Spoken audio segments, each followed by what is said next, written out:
Welcome back, everybody, to SPANK'UM Chess. I am B Hood, and this is another game. This is another video on the scandalous Scandinavian. Is when your opponent calls a check. So let's check it out.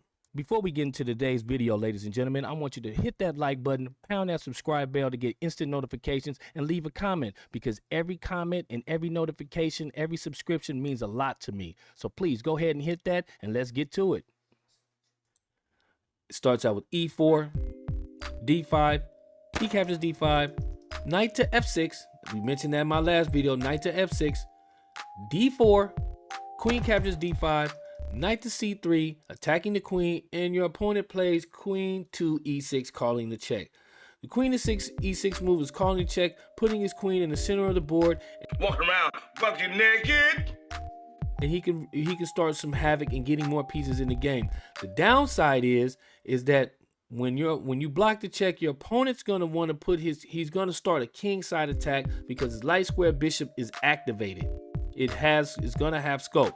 So my recommendation is you go bishop to E2, blocking the check, C6. My opponent goes C6. Now, as you can see by the arrow that was provided, queen to B6 is best because he can apply pressure on the B2 pawn. Now, with that mistake that he made, I advanced my knight to F3, knight to C6. I mean, knight to D5. So that is a mistake. Queen to D6 was the best move. However, boom, I go ahead and capture. Knight takes D5. It's a slight inaccuracy, but I can make up for that. I'm going to explain this to Brito. I have a complete pawn chain on both sides, and he only has it on one side. It's going to be a 3. It's going to be a 3 to 2 advantage on the queen side. Who gives a fuck what you think? Now, there's my mistake, ladies and gentlemen. I made a mistake. What I'm going to do is I want to bring that queen over to the to the B5 square, cause a check, and possibly get the pawn on B7. I can eventually bring my bishop out. However, let's see how the game progresses. He goes knight to C6. I castle on the king side. Now he goes queen to G6. Now he's looking to trade the queen, or even possibly bringing his bishop down and eyeing this square here, and also to try to get my queen off of that file. He also has that knight jumping in here with the eyeing on the C2 square. Well, I respect your ambition, Willie, but you got to have vision. So what I do is I said, okay, if you want to trade queens, that is fine. I'm not going to mess up my pawn chain, so I go A3.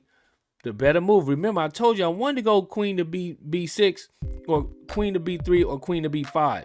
I didn't do it. I just go A3, preventing his knight from jumping down anywhere down there. If we were to trade queens, to me that would be fine, even though it could cause some problems later down in the game. But it's still in the middle, and the game, we're just about equal. Bishop to B5. Bishop to B5 is a miss. We should have traded queens. That's what he wanted. But he was looking, I believe my opponent is looking to get his bishop down onto that E4 square and applying that pressure, trying to pin my knight.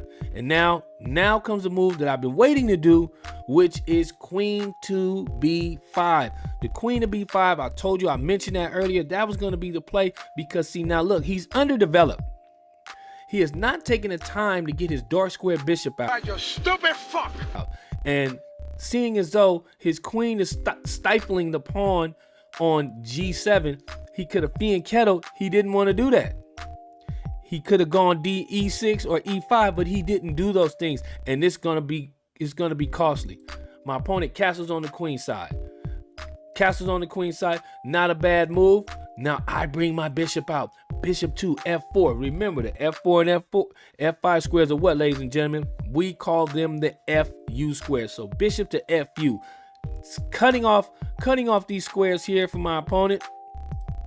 I own that, and some tactics are looming down here. I also have the knight to H4 that can come about, even though that was the better move before the bishop to F4. But I had a nice sneaky idea. Okay, let's continue. Bishop captures on C2. So my opponent is being greedy, but that gives me a chance to now look for an advantage and to pin his bishop with rook A to C1. Now he needs to do something about that. He definitely needs to do something about that because bishop to d1 can cause a lot of problems. Bishop to d1 can cause a lot of problems, or knight to h5. My opponent bounces back. What did I tell you he was looking to do, ladies and gentlemen? My opponent was looking to go bishop to e4. His queen is on my king side. His queen is on the king side, eyeing the square here, eyeing the h2 square, possibly looking for, because the knight is pinned if I don't move accurately. But I do move accurately. Knight to h4. Look around. Everything that is taking care of business is together. Dig it tight. So now comes the knight to h4 move. And in this position right here, my opponent needs to be very, very careful. He needs to be very, very, very, very careful because there's a lot going on right now. And if you look closely, he's almost going to be checkmated in the next few moves. I'm at +6. I have a huge advantage. What does my opponent do? Queen of f6.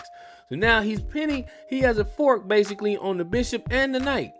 He has a fork on both the bishop and the knight. But I see that my rook is on a straight file, has an open file to his king.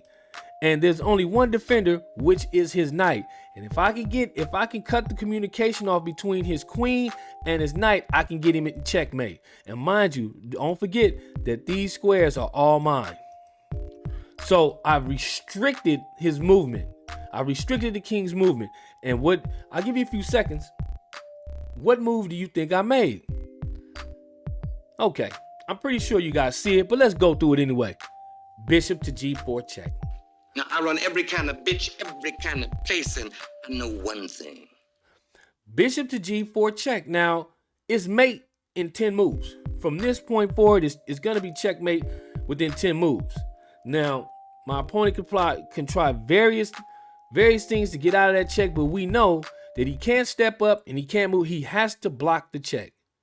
And instead, he saw that he didn't want to, he knew that if he goes bishop here, then I can easily capture it anyway with the bishop, or I can capture with the knight. So he didn't want to lose a piece. So he goes e6, and there it is there. There it is there. He could have blocked it with rook to d7, but there it is there, ladies and gentlemen. And now, watch. Drum roll, please. Ooh. Bishop to g3. Now look at that. I set you guys up for that to let you know when we don't practice and when we don't pay attention, these type of things can happen. I'm supposed to have a checkmate. I panic. Now what does he do? Greedily captures queen takes d4. I should have made this move a move earlier, so let's do it again. Drum roll, please. Here's Johnny. Pow! Pow! Rook captures on c6. Which is checkmate next move. There's nothing he can do. He must move his king or get it out. It doesn't matter. He's gonna be checkmated in 2 moves. He's gonna be checkmated in 2 moves. He doesn't see the inevitable, ladies and gentlemen. You came close, but you never made it. Pawn captures on c6 and queen captures on c6, which is a checkmate. And as you can see, those bishops were very, very dangerously placed. They had a lot of scope on that. Is strength, boy. And he castled right into it. That is power. So let's remember this, ladies and gentlemen. E4, D5. This is the Scandinavian fence. This is the modern variation with knight to F6, D5, D4. Queen captures on D5, knight to F6, gaining a tempo on the queen. And when your opponent plays queen to E6 or queen to E5, bishop to E2. Get your knight to f3, regardless of the move that he makes, but be careful of the queen to b6. So until next time, I hope you like, subscribe, and share this video, and be on the lookout for my next video, which is the Bullies of Bullet Brawl, when I'm featuring Hakuro Nakamura. Peace. Hi-yow. So here we go again. Dynamic and tactical game. A3. And now, here we go. Welcome back, everybody, to Spank Chess. I am B.